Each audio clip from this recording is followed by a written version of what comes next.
नमस्कार दोस्तों, स्वागत है आप सभी का आपके अपने परिवार गोल्डन अपॉर्चुनिटी क्लासेस में। आज हम लोग क्या पढ़ेंगे? महाकाव्य काल। महाकाव्य काल क्या था? जिस काल में रामायण और महाभारत की रचना होती है उसे क्या कहा जाता है? महाकाव्य काल कहा जाता है। ठीक है, तो रामायण और महाभारत की जो रचना होती है वो अंतिम रूप से किस काल में होती है? गुप्त काल में होती है। ठीक है, इन दोनों महाकाव्यों का संकलन अंतिम रूप से गुप्त काल में माना जाता है। जो रामायण है उसके रचनाकार कौन है? वाल्मीकि हैं। और रामायण को हमारे आदि महाकाव्य भी कहा जाता है। रामायण को क्या कहा जाता है? आदि महाकाव्य कहा जाता है। और रामायण में हमारे कुल कितने, जैसे कि अयोध्या कांड, कुल कितने कांड आते हैं? 7 कांड आते हैं। ठीक है, तो अयोध्या कांड जो होता है वो उसमें अयोध्या कांड नहीं, बाल कांड जो होता है वो सबसे बड़ा होता है। इसी तरह से क्या होते हैं जो महाभारत है उसके संकलनकर्ता किनको माना जाता है? महर्षि वेदव्यास को माना जाता है। ठीक है, तो महाभारत के संकलनकर्ता महर्षि वेदव्यास हैं। और महाभारत में जब 8800 मंत्र थे तब उसको क्या कहा जाता था? जय संहिता कहा जाता था। तो पूछा ये जाता है कि महाभारत का पुराना नाम क्या था? तो जय संहिता था। तथा जब इसमें मंत्रों की संख्या हमारी 24,000 हो जाती है तब इसे क्या कहा जाता है? चतुर्विंशति भी कहा जाता है। चतुर्विंशति के साथ साथ क्या कहा जाता है? भारत भी कहा जाता है। भारत कहने का मतलब क्या है? जो हमारे उत्तर वैदिक काल में भरत जन था उन्हीं के वंशजों का, इसमें उन्हीं के वंशजों की कथा मिलती है, तो इसीलिए इसको क्या कहा जाता है? भारत भी कहा जाता है। ठीक है, उसके बाद में हम इन सारी चीजों को नोट करेंगे और उसके बाद में क्या करेंगे? आगे पढ़ेंगे। ठीक है, तो चलिए देखते हैं क्या महाकाव्य काल।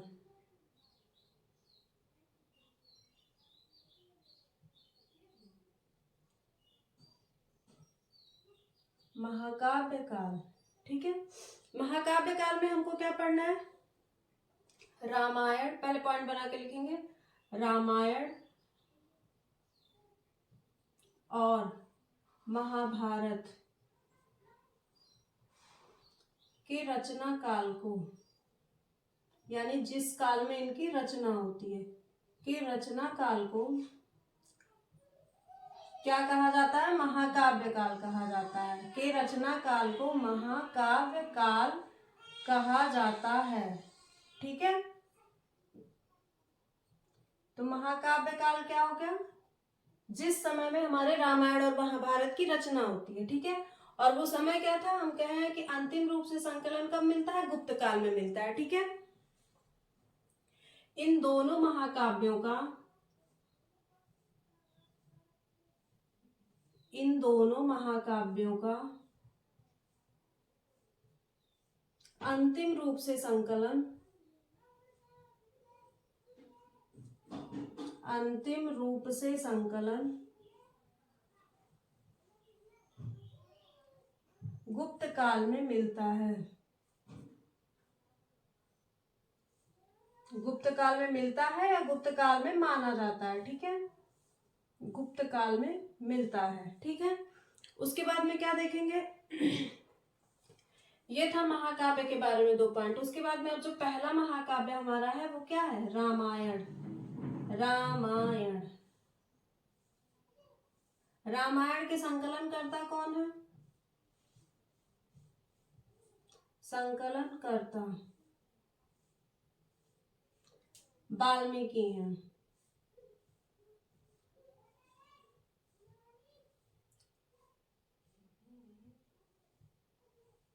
वाल्मीकि हैं। ठीक है, और रामायण को हमारे क्या कहा जाता है? भारत का आदि महाकाव्य भी कहा जाता है। रामायण को भारत का आदि महाकाव्य भी कहा जाता है। आदि महाकाव्य। ठीक है, भारत का आदि महाकाव्य क्या हो गया? रामायण हो गया। ठीक है, इसमें कुल कितने श्लोक हैं? 24,000 श्लोक हैं। इसमें श्लोकों की संख्या कितनी है? 24,000 श्लोक। 24,000 होने के कारण इसको क्या कहा जाता है? चतुर्विंशति भी कहा जाता है। ठीक है, चतुर्विंशति,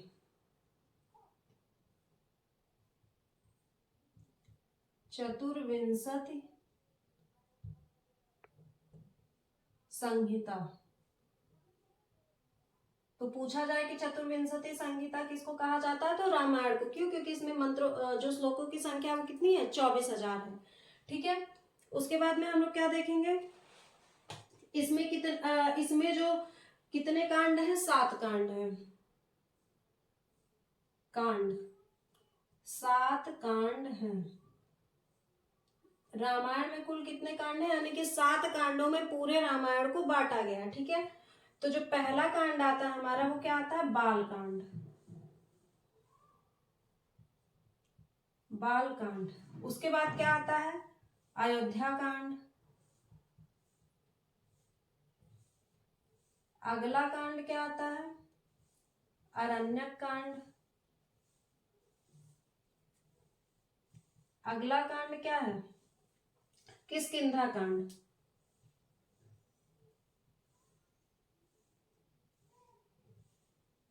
किष्किंधा कांड। किष्किंधा कांड के बाद में अगला क्या आता है, सुंदर कांड। सुंदर कांड। सुंदर कांड के बाद में अगला कांड जो आता है वो लंका कांड होता है। इसको युद्ध कांड भी कहते हैं, युद्ध कांड या लंका कांड। उसके बाद में अगला क्या आता है, उत्तर कांड। उत्तर कांड के साथ साथ इसको क्या कहा जाता है, लव कुश कांड।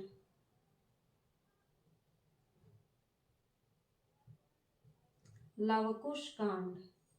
ठीक है। ये क्या थे, हमारे रामायण के 7 कांड थे। ठीक है। इनमें सबसे बड़ा कौन है, बाल कांड है, और सबसे छोटा कौन है, किष्किंधा कांड।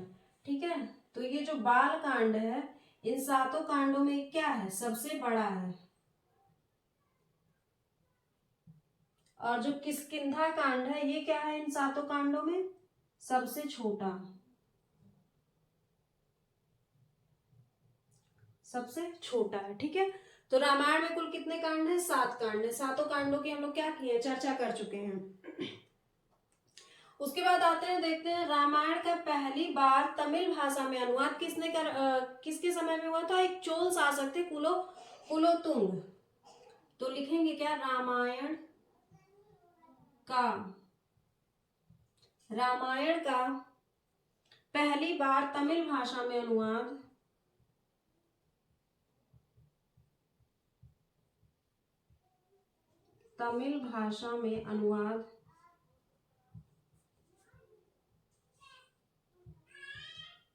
चोल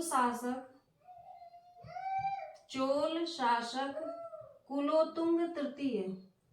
उस चोल शासक का नाम क्या था, कुलोतुंग तृतीय के समय में कंबन ने किया था। कंबन ने किया था। तो अगर पूछा जाए कि रामायण का पहली बार तमिल भाषा में अनुवाद किसने किया था, तो कंबन ने किया था। और किसके शासनकाल में किया था, चोल जो शासक था वो क्या था, मतलब किस वंश के शासनकाल में, तो चोल वंश था। और जो मतलब राजा था वो उसका नाम क्या था, कुलोतुंग तृतीय था। ठीक है। उसके बाद में बांग्ला में जो प्रथम अनुवाद था किसने किया था, रामायण का बांग्ला में प्रथम अनुवाद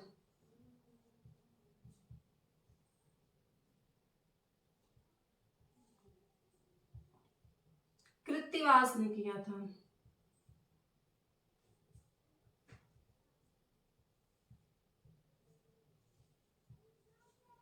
ठीक है। ये क्या थी, रामायण की हमारी बातें थी। ठीक है। उसके बाद में अब हम लोग चर्चा किस पे करेंगे, महाभारत पे करेंगे। ठीक है। महाभारत में हमारे श्लोक कितने थे, पहले 8,800 श्लोक थे, यानी कि 8800 श्लोक थे। उसके बाद में श्लोकों की संख्या बढ़ के कितनी हो गई, 24,000 हो गई। उसके बाद वर्तमान में कितने श्लोक हैं, 1 लाख है।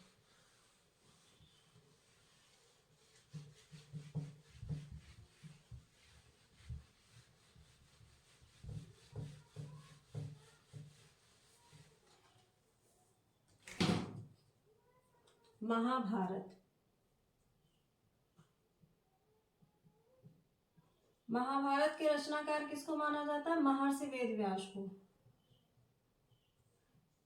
ठीक है, प्रारंभ में इसमें मंत्रों की संख्या कितनी थी?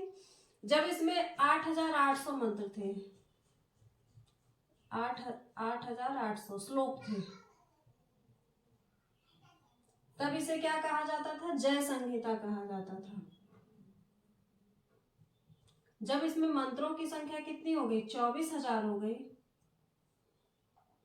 24,000 श्लोक, तब इसे क्या कहा जाने लगा? भारत। और भारत क्यों कहा जाने लगा? क्योंकि जो वैदिक काल में भरत जन था उनके वंशजों की कथा इसमें मिलती है। ठीक है, उसके बाद क्या हो गया? इसमें जो मंत्रों श्लोकों की संख्या हो गई वो कितनी हो गई है? 1,00,000 हो गई है। ठीक है, तो जब श्लोक 1,00,000 हो गए तब इसे क्या कहा जाने लगा? महाभारत। ठीक है, तब इसे क्या कहा जाने लगा? महाभारत कहा जाने लगा। ठीक है, और महाभारत के साथ साथ और क्या कहा जाने लगा? शत सहस्त्री संहिता। शत सहस्त्री संहिता।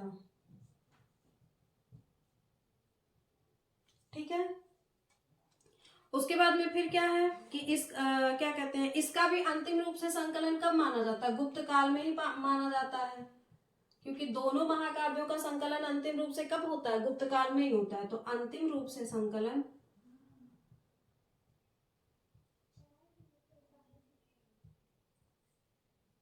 गुप्त काल में। ठीक है, अंतिम रूप से संकलन इसका कब होता है? गुप्त काल में होता है। ठीक है, और यह विश्व का सबसे बड़ा महाकाव्य है। महाभारत की सबसे खास बात की यह विश्व का सबसे बड़ा महाकाव्य है।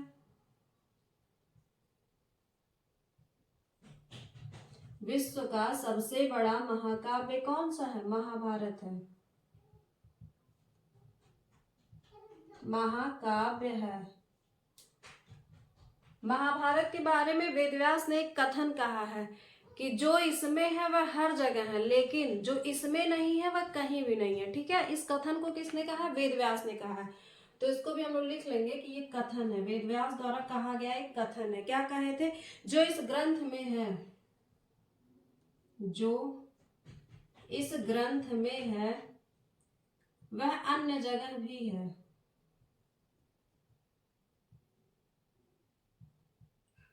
वह अन्य जगह भी है,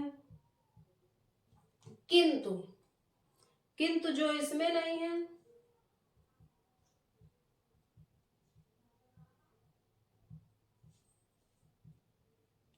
वह कहीं नहीं है।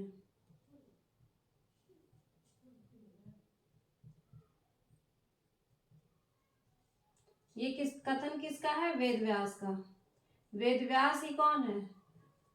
संकलन करता है। और वेदव्यास ने महाभारत को लेकर के इस कथन की बात की है कि जो इस ग्रंथ में है वह अन्य जगह हो सकता है, लेकिन जो इसमें नहीं है वह कहीं नहीं मिलेगा। ठीक है, ये किसने कहा है? वेदव्यास ने कहा है। ठीक है, इसमें कुल कितने पर्व हैं? 18 पर्व हैं। महाभारत में कितने पर्व हैं? 18 पर्व हैं। इसमें कुल 18 पर्व हैं। इसमें कुल 18 पर्व हैं। ठीक है, पर्वों की संख्या कितनी है? 18 है।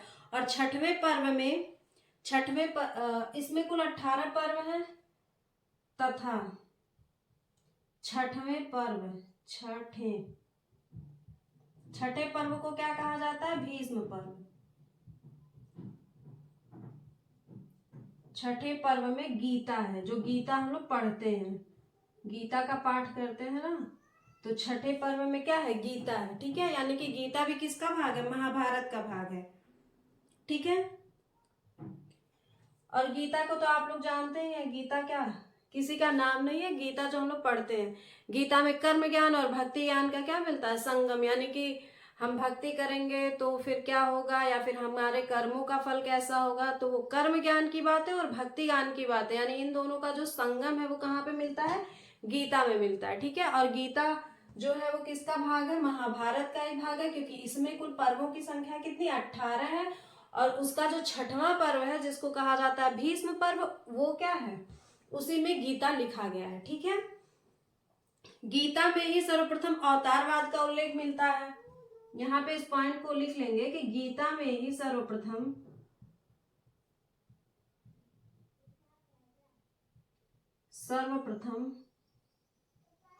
अवतारवाद, यानी जो माना जाता है भगवान के अवतारवाद, सर्वप्रथम अवतारवाद का उल्लेख मिलता है।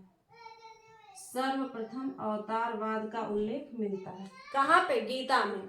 ठीक है। महाभारत का तमिल भाषा में प्रथम अनुवाद किसने किया था? महाभारत के बारे में भी लिख लेंगे कि महाभारत का तमिल भाषा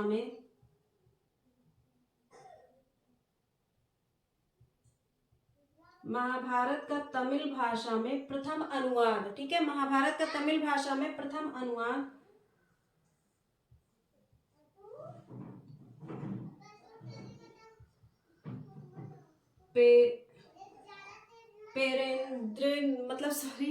पेरुंदरे लिख दे रहे हैं हम, पेरुंदेवनार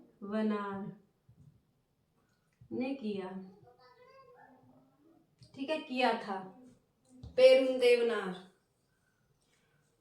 जो भारतम नाम से भी जाना जाता है, यानी कि जो इन्होंने अनुवाद किया था उसको हम लोग किस नाम से जानते हैं? भारतम। जो भारतम नाम से भी जाना जाता है।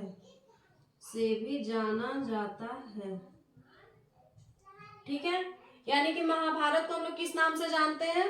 भारतम नाम से भी जानते हैं, लेकिन भारतम नाम से हम लोग किस महाभारत को जानते हैं?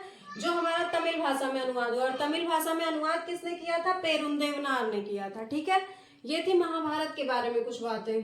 क्या कि इसकी रचना वेदव्यास ने की थी। इसमें श्लोक जब 8800 थे तब इसको जय संहिता कहा जाता था। जब श्लोकों की संख्या 24,000 हो गई तब इसको क्या कहा जाने लगा?